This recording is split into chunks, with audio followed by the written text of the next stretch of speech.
I've been here for a long time. Some of you all are still new, and a lot of us, we've changed, all right?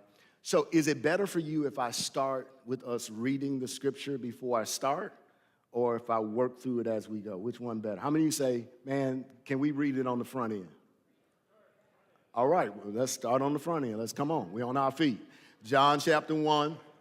If you're able to stand, those of you who are online, John chapter 1, verses 1 through 5. We're going to read it together at the count of 3. 1, 2, 3. In the beginning was the Word, and the Word was with God, and the Word was God. He was with God in the beginning. All things were created through him, and apart from him, not one thing was created that has been created. And that life was the light of men. That light shines in the darkness, and yet the darkness did not overcome it.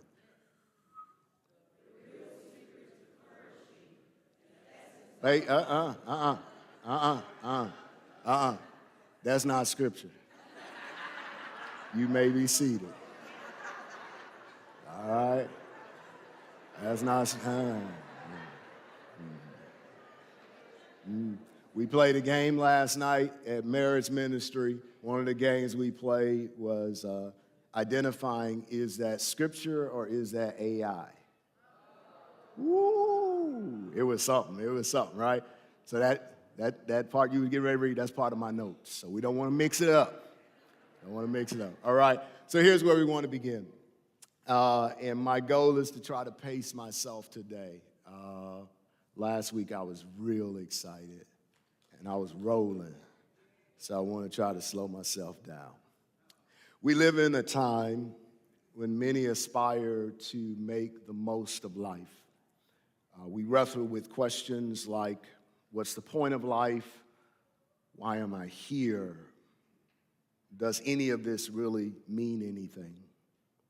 Culture and even science tells us that human flourishing is the goal. Human flourishing is a state in which our physical, emotional, mental, and social well-being reaches its highest potential. Yet, while science has come close to defining what it means to flourish, it has yet to identify the secret to a truly unshakable life. One can hear our efforts, apart from science, to articulate the secret to an unshakable life in places like music, for example. Echoing our most cherished hopes and hidden confessions, often music seeks to guide us towards life's deeper meaning, at least life's deeper meaning as understood by the artist. From the soul-stirring R&B of the 1970s to the reflective refrains of the 1990s and into the charged anthems of the modern era, the same question reverberates: how do we truly flourish? In the 1970s, so I'm going to come get you, Teddy Pendergrass reassured us that life is a song worth singing, encouraging everyone to embrace both the harmony and the discord of existence. By the 1980s, my 80s babies, Soul to Soul drew us back to life. However do you want me? Calling for a return to authenticity amid rapidly changing culture and landscape. Then in the 1990s, KC and JoJo, come on somebody, Life, reminded us that even in hardship, each moment is worth treasuring. 94, Mary J. with My Life said, life can be only what you make it. Fast forward to the 2000s and beyond, you'll hear similar themes, each highlighting a particular mindset or approach we pursue. For example, Kanye West's Good Life, featuring T-Pain, enthusiastically proclaims, welcome to the good life. It's a celebration of joy, a celebration of abundance, and the freedom that success can bring. Or T.I. and Rihanna's Live Your Life, rallying cry, live your life, live it up, get it, urges us to seize every opportunity, rise above adversity, and make the most of each second. Then there's My Life by The Game, featuring Lil Wayne with the personal tagline, my life, my story, my struggle, my glory. Here the focus shifts to owning our narrative, embracing the victories and the struggles and 1,000 little in-between moments that shape who we are. And finally, Best Life by Cardi B. Y'all forgive me. Spotlights, unapologetic boldness, declaring, I just want to live my best life. It's a call to reject mediocrity and aim for what truly fulfills. All of these songs carry aspirational elements, ideas that spark a longing in us, whether we label them good or debatable or both. Yet the real challenge runs deeper than the adjectives describing what we want our lives to look like. See, the truth is we're quick to name the kind of life we want. Adjectives, good life, best life, thriving life, but rarely pause to ask what life really is. And this is where our focus must shift. When we chase adjectives alone, we inevitably feel haunted by the sense that there is still more to discover, more to learn, and more to become. We spend enormous amounts of time and energy and resources pursuing these adjectives, these descriptions of life, without ever truly understanding the core reality they describe. If we genuinely seek the kind of life that fulfills the deepest part of us, we must begin by understanding not the adjectives, but the noun, life. What is life? And that journey starts for us in John chapter 1. John's gospel points out to us that it is through our relationship with Jesus that we experience the abundant, flourishing life we've been searching for all along. You see, John wants us to understand that the real secret to flourishing, the essence of abundant living, can only be understood in starting with Jesus. But before we unpack this further, it's important to understand the intention behind the Gospel of John. So you don't mind me just for a moment giving you larger context of the Gospel of John, because we read John chapter what? Verses what? And John chapter 1, verses 1 through 5 just happens to be in the Gospel of John. So in order to truly understand John chapter 1, 1 through 5, or anything else that John has written in the Gospel of John, maybe we would be helped if we understood from the author what was his intent or purpose for writing the Gospel of John. Does he state it? He does.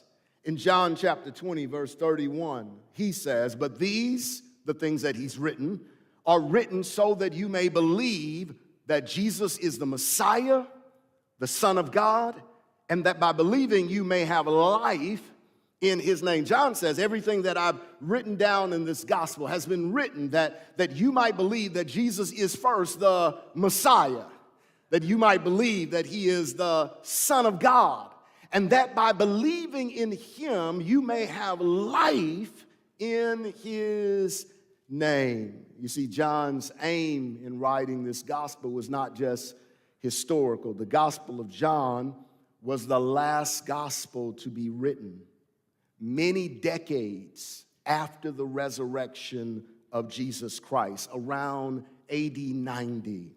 John wrote after a time of great persecution when Christians were persecuted by the Roman Emperor Nero in 64-65. He writes after Paul has been executed in AD 65 and after the Romans destroyed Jerusalem in AD 70.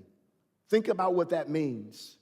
That means that John is writing this gospel to a bunch of people who had experienced intense suffering, turmoil, and loss. They were people searching for stability and searching for hope, something to hold on to that was solid in the midst of all that they were experiencing. And John in this gospel points them clearly to Jesus. He says Jesus is the true source of abundant life, life that persecution can't crush, that empires can't overthrow, and that tragedy can't erase. You see, John's message is incredibly significant for us today, too, because his original readers were looking for more. And for all of us who are wrestling with the question, is this it? Is this all we living for? Just to go to work again? To get paid again? To pay somebody else what we got paid again? Is that all that life is about? John wants us to know, if you're looking for more, start here. Start with Jesus. Hear it, the eternal word, the giver, and the sustainer of life. So here's the key truth that's in this message today. Jesus, the eternal word, is the divine source of life and light that no darkness can overcome. All right? So, I know you're ready for your points. You ready for your points? So, here's point number one. If we're going to start with Jesus, we start with Jesus because he is God. He holds the universe in his hand. But not just the universe, he holds you in his hand. I want to say it again because it's critical for us as followers of Christ, as far as our convictions about who Jesus is. He is God. I want to start there. And he holds the universe in his hand, and he holds you in his hand. John begins by saying, in the beginning was the Word. In your Bible, or in your digital version of the Bible, that might be capitalized. Is that capitalized in your Bible? Capitalized in your digital version? It's capitalized because John wants to bring attention to the fact that the Word, we wouldn't know it, but the Word communicates this idea that they would have known during their time of Logos. John is saying that the Word, who is in the beginning, is somehow a powerful messenger and wise teacher. He's more than just a messenger. He's more than just a wise teacher. John goes on to say that he is God. John goes on to say that he is God, the very one who made the heavens and the earth, who fashioned them together, the very one who set the stars in the sky, who put the sun up there and the moon up there. John goes on to say that he is God, that he is the Word, is the creator of everything, the one who holds everything together. He holds the universe, but John is also going to make the point that if he holds the universe, that means he holds you and me. You see, in the ancient Greek world, logos was a big concept. The Stoics believed that it was the invisible force or rational order keeping everything together, more like an engine behind creation than a person you could know.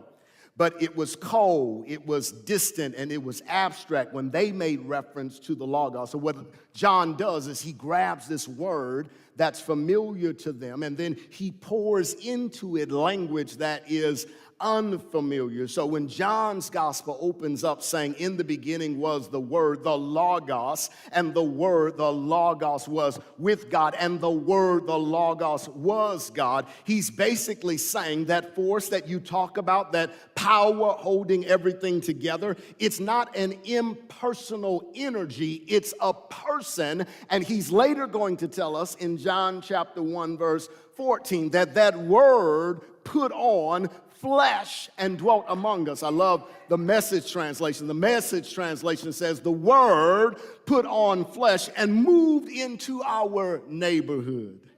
John says, no, this is not just a cold, distant, abstract idea, but the one that I'm talking about is a personal being, and his name is Jesus, and he is God. You see, John redefines the abstract for us. He says the Logos is God, who's not only cosmic, but he's close.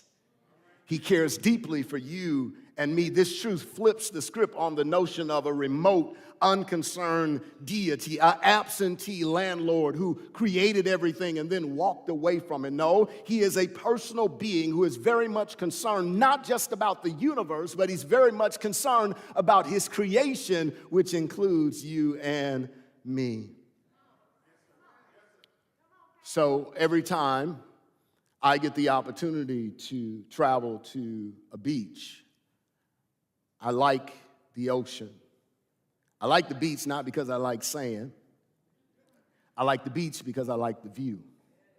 And if I get the opportunity to travel to a beach, I try to make sure, I ask Christy, I say, hey, babe, can we get a room on the beach so I can see the ocean? I want to see the ocean because early in the morning, I want to wake up early and I want to look. If you go through my phone, you'll see just random pictures of me taking pictures of the ocean and the sky. Early in the morning and late at night because it settles me. It anchors me as I look out into the ocean, which seems like it's never ending. And then I look into the sky with all of the stars, and I get to see the moon with its brightness and realize even though it looks like I can touch it, I can't touch it. When I look at the beauty of all of that, I'm reminded that there is a God who has created this, that there is somebody who's bigger than you and I, who made all of this. And as I look at all of that, it reminds me of how small I am in light of God's big creation. But I thank God for the psalmist who raised the question, what is man that you are mindful of him, that you've made him a little bit lower than the angels? So it's not just that he is a God who is concerned about the vastness of the universe, but he is a God who is concerned about me. And in those moments of quiet time, I am reminded that the God who formed the depths of the ocean and scattered every star in the sky knows me. He knows what I'm going through. He knows what I'm dealing with. If he's powerful enough to hold the world together so that the sun doesn't move any closer and the moon stays put and the stars remain in the sky, then surely he can hold my life together. We start with Jesus, who is God, who holds the universe, but he doesn't just hold the universe. If he can handle the universe, surely he can handle your little life. I mean, if he can keep the stars suspended in the sky so they don't crush you, surely he can handle your life. See, this is what John is trying to get at, that the essence of Jesus as the Logos is that he is creator who became God with us, God who dwelt among us. So we start with Jesus because he's God, because he's the architect of life. And if you want to discover how life is meant to be lived, it's good to go to the one who gave life. Okay. So, not included in my outline, but I feel like you need it this morning, so let me throw it in, right? Every time you purchase a product, most of the times, not all the times, because with some cheaper products, they too cheap to even give you an instruction manual, right? But most of the time, you get an instruction manual. What's the instruction manual for? The people who created that thing want you to understand how to properly use that thing, because they know your tendency to misuse if you don't have guidance. So if you want to understand how to live life, it's good to go to the giver of life. To say, you know what, I appreciate Kanye and Cardi B, I appreciate Lil Wayne and all of them, but I want to go straight to the source, to the giver of life, to figure out how I'm supposed to live life. So we start with Jesus because he is God, he holds the universe, and he holds you. We start with Jesus, secondly, because he gives Zoe and not just bios. Stay with me. We often settle for surface level understanding of life, thinking it's only about waking up, going to work, paying bills, managing the grind of life. That kind of existence we call bios, right? Basically physical life, the stuff of breathing, the stuff of being able to eat and, right, take your steps to do what you need to do, like the basics of life. But the word that's used here for life in John's gospel, which is what we're going to explore this entire quarter, is the word Zoe, Z-O-E, right? It's a God-sourced life. It's a God-sourced life that we're going to discover has eternality in it, But it's not just about eternality in the sense of going to a place. It's about eternality in the sense of you being connected to the one who is eternal and the one who gives you life and enables you to operate at your optimum level while you're in whatever space you're in. So while you're on earth, you can operate at your optimum level. And then when you go to be with him, you can operate at your optimum level. I know you don't realize it, but I just said a whole lot because so many of us, we're thinking that the life that God is trying to give us, we're not going to be able to enjoy until we walk around heaven all day. No, the devil is a lie. The life that Jesus has given us is a life that has eternality in the here and now and the power in the here and now to be able to live abundantly in the here and now. While we in this dirty, crazy world, he's given us an abundant life because we're connected to the source. Slow down, Deveraux. I will. So it's understanding that we start with Jesus because he gives Zoe and not just bios. Zoe is more than being physically alive. It's stepping into the richness and purpose you were created for.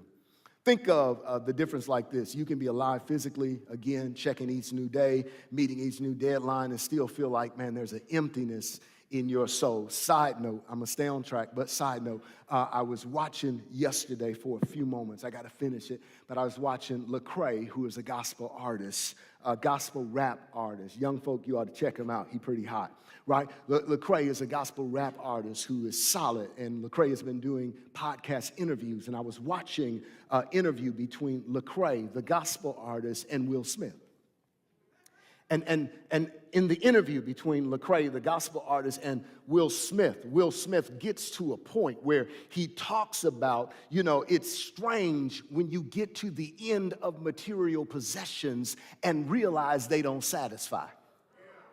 Lecrae responds and says, man, it seems interesting to me to have this conversation with you, and you seem to be referencing what the writer in Ecclesiastes talks about, where you realize that all this stuff in the world is meaningless. I just thought it was interesting, right? Because to exist, to just live a bios life is to live a life where you can have all the stuff. We see it every day. Lifestyles of the rich and famous. People who got whole bunch of money that you wish you could have. They got houses that you wish you could live in, cars you wish you could drive, wearing clothes you wish you could wear. And then you watch in real time when their worlds are falling apart. You're thinking to yourself, if I had that kind of money, I wouldn't have those problems. But yes, you would. Why? Because that stuff never satisfies.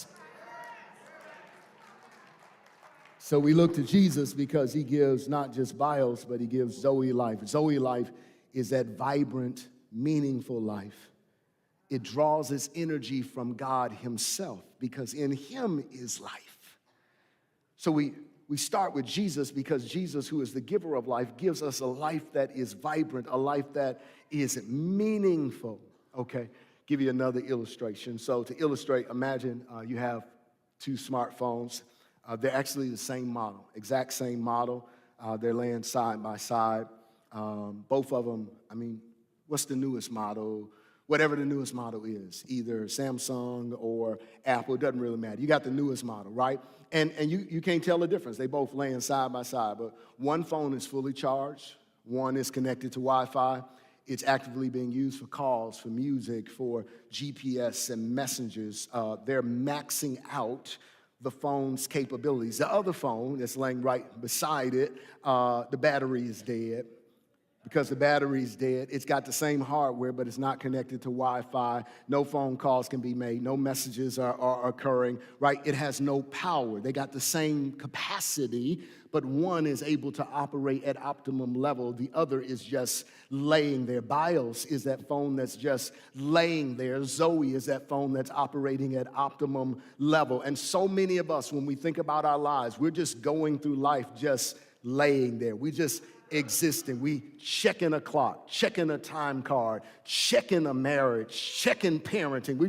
just checking. Like, and then when you talk to us, you can tell that we're miserable, right? We don't always say it, but we're implying, I'm just really waiting to die. Because, and I mean, I've gone around the sun and it don't seem like much is getting ready to change. That's because we've settled for merely existing. But Jesus says, I've come, and if you look to me and start with me, I can give you a life to where you wake up with meaning and you wake up with energy. You don't need it to come from somebody else because it's coming from Jesus. You don't need it to come from outside of you because it comes from the inner side of you and your relationship with him. You see, Jesus doesn't just want to charge you up. He wants to connect us to the source so we can truly live, move, and be who we were created to be. That's why we start with Jesus. Because Jesus doesn't simply offer a better version of life you already have.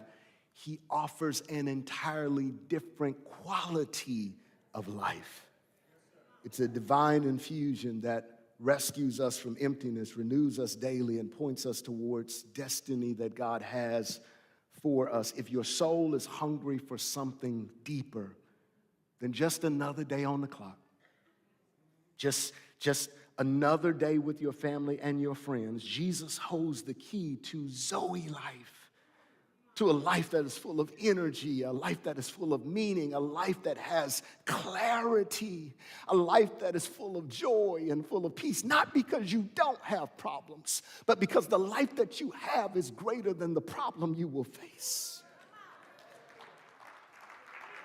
So start with Jesus because he's God. He holds the universe and he holds you. Start with Jesus because he doesn't just give bios life where we just exist. He gives Zoe life, a quality of life.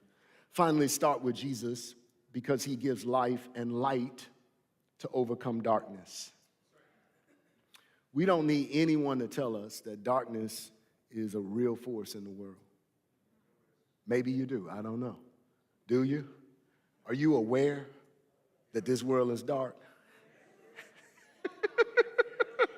Are you aware that this world has lost its mind? But they didn't just recently lose it. When Adam and Eve rebelled against God, we lost it. This is not a new thing. This is an old thing, that this world is broken at its core, right? And when you look out, you can see it in every way, right? The systemic injustices and personal tragedies, right? The insanity of how people respond to one another, right? The anxiety we deal with, the grief that we deal with, the loneliness that we deal with is all a reminder that we live in a world that is full of darkness. But John says in John 1:5, the light shines in darkness, and darkness cannot overcome it. Jesus, the Word, who is not only life, but who gives light, is the light that darkness cannot overcome. It's a reminder that Jesus is a living light that no shadow can put out. And when he steps in, darkness has to give way. He speaks and confusion finds clarity. Where he walks, despair recedes in the face of hope because he showed up. Think about it for a moment. I don't know if you've ever had the experience. We've had several experiences where because of storms, our electricity has been out. One time we had an experience because of an ice storm. Our electricity went out. The power lines were down. Not only was it dark, but it was cold. Right? So you have the experience where the electricity go out, but you in your house. You're in your house, but the electricity goes out. And even while you're in your house and the electricity goes out, something inside of you starts to panic.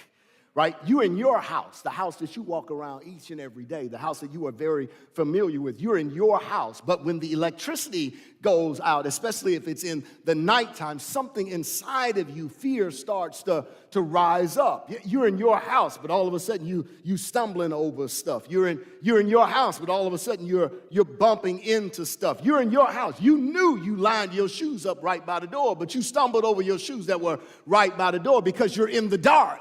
In your house. But you being in the dark, right, that creates confusion and chaos. The moment you get to a place where you can either light a candle or you can push the flashlight on your phone if it's not dead. Right? Push the flashlight on your phone. You get just a little bit of light, and somehow just a little bit of light brings you hope. Just a little bit of light brings you peace. Just a little bit of light causes you to feel like, oh, I can make it now because I can see where I'm going and know how to navigate the things that are around me. That's what Jesus does in our hearts. In the midst of spiritual blackouts, when life storms hit and our inner power supply fails, he is the steady light that reveals the path forward and reminds us that we are not alone, that he will be, thank you, God, a lamp unto our feet and a light unto our pathway, to say, I know it's dark in your life right now, but just keep your eyes on me. We're just going to take it one step at a time, just one step we ain't got to run through this thing. We're going to walk through this thing. Why? Because yea, though I walk through the valley of the shadow of death, I will fear no evil. Why, God? Because you are with me. That's what happens when we start with Jesus. He is the light who helps us to overcome whatever darkness may come in our lives. So start with Jesus because he gives life. And he gives a life that helps us to overcome the deepest darkness we may face. When you feel overwhelmed by the world's troubles or by troubles in your heart, look to him. He existed before the shadows even formed, and his brilliance will still be shining when they've passed away. In Jesus, we discover a hope that can't be extinguished and a God that will never, ever lead us astray. So today I've tried to make the argument that if we're going to start somewhere thinking about life, we start with Jesus. I've tried to make the argument because some of us have been showing up for life, but not really living. You don't have to testify, you don't have to raise your hand or do anything, but many of us in this room and online and who will watch later, we've been managing jobs and bills and relationships and maybe even church. But deep down, we're just trying to survive. We're just trying to make it. We're living with just an existence. We're going through the motions. We wake up every day and we see the clock and we watch the clock and we just go through the motions. But if the truth were told, we are exhausted. We say we want peace, we want joy, we want purpose, but most days we're stuck in a pattern that feels like existing is not living. And John shows up saying something bold. In him was life, and that light was the life of all mankind. You see, John reminds us that Jesus is not just here to add some spirituality to our life. He is our life.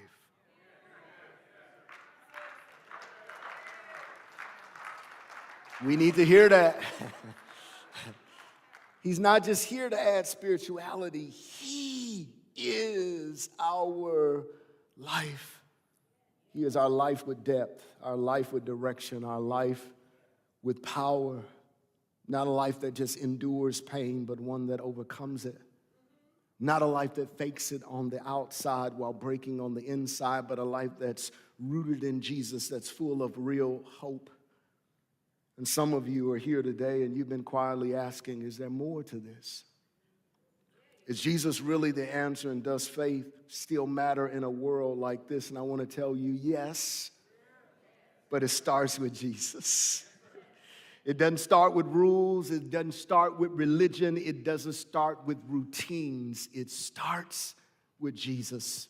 So if you've been living in survival mode, settling for existing when our soul was made for Zoe, don't stay there. If you've been walking through the dark, doing everything you can to fake the light, stop trying to manufacture what Jesus has already given you.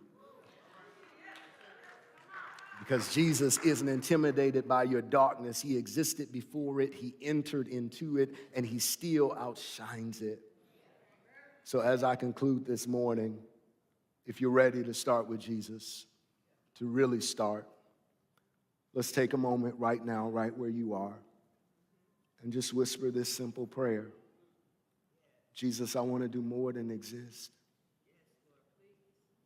I want the life you offer. And I want to start with you.